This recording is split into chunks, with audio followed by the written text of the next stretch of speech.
La verdad es que hay un poco de todo. La historia es que, pues oye, llevo escuchando música muchísimos años. La música ha sido una parte muy importante de mi vida.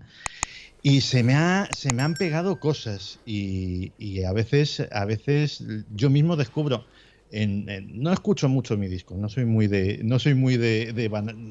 recrearme en Sí, la suerte, pero en alguna reescucha he dicho, anda la leche, esto ya sé yo a qué me sonaba y de dónde lo he sacado, porque en el fondo no eres consciente no. de cuando de dónde estás sacando las inspiraciones, pero son cientos y miles de discos que tienes metidos en la cabeza y algo va saliendo de cada sitio. Oye, veo ahí detrás, Santi, a ver qué puedo contar, porque la gente casi no lo va a ver. Una, dos, tres, Me cuatro, aparto un poco. cinco.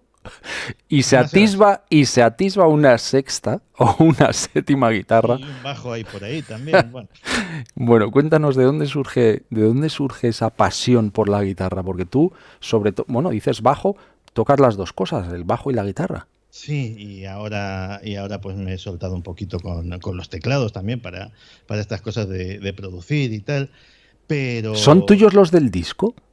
todo, Todo. Fíjate, todo. mira, esa es una de las cosas que nos perdemos en las plataformas, que me alegro de haber comprado el disco físico porque imagino que habrás hecho un pequeño libreto y podré leerlo, me imagino. Sí, es muy poquito, la verdad, porque tampoco, o sea, a fin de cuentas la música habla por sí misma, pero sí, algo contaba. Y la verdad es que me decías la pasión por la guitarra, la pasión por la música en general. De adolescente yo tocaba la batería en una banda. Ah, qué bueno, no sabía eso. Sí, fue con lo que empecé, en una banda punky además. Yo tuve el inmenso privilegio de que los 80 me pillaron entre mis 15 y mis 25. Claro, o sea, eso fue vivirlo de verdad. Y, hombre, en aquella época el que no tenía una banda, pues, el que no tenía una banda, pues vete tú a saber. Todo el mundo hacía muchas cosas, era una explosión de creatividad. Y yo escogí la batería porque en aquel momento tenía mucha energía que quemar. Era un batería malísimo, o sea, las cosas como son.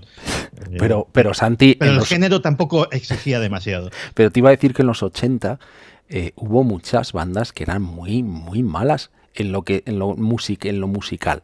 Sí. Luego, muchas de ellas han hecho, las que sobrevivieron, y muchos de esos músicos se han hecho músicos buenísimos. Sí, es cierto.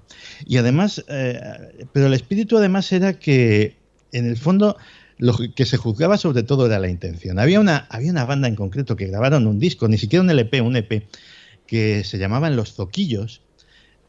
Los Zoquillos eran divertidísimos porque Ni idea, macho. Me voy a ir apuntando cosas, ¿eh? estos no tenían ni Zo- local de ensayo. zoquillos. Entonces tocaban a como caía. O sea, se iban al Rocola y decían, pues hoy tocamos. No habían ensayado porque no tenían local de ensayo. Entonces aquello salía como Dios le daba a entender. Pero a la gente le encantaba, porque en el fondo era una cuestión de actitud. Y efectivamente, mucha gente que luego ha sido muy grande empezó así. Y vamos, los veías en las salas de la época desafinando como perras y luego han hecho obras gigantescas.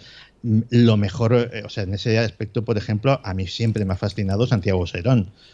Bueno, Santiago Serón, qué grande. la primera radio futura, la del primer disco, era Sí, infumable, pero era muy divertida. sí, Pero luego Santiago Serón se ha hecho sí, un sí, músico sí. de un calibre gigantesco. Mm. Tiene un disco en directo con una big band de jazz que es para oírlo, o sea, es para oírlo y disfrutarlo.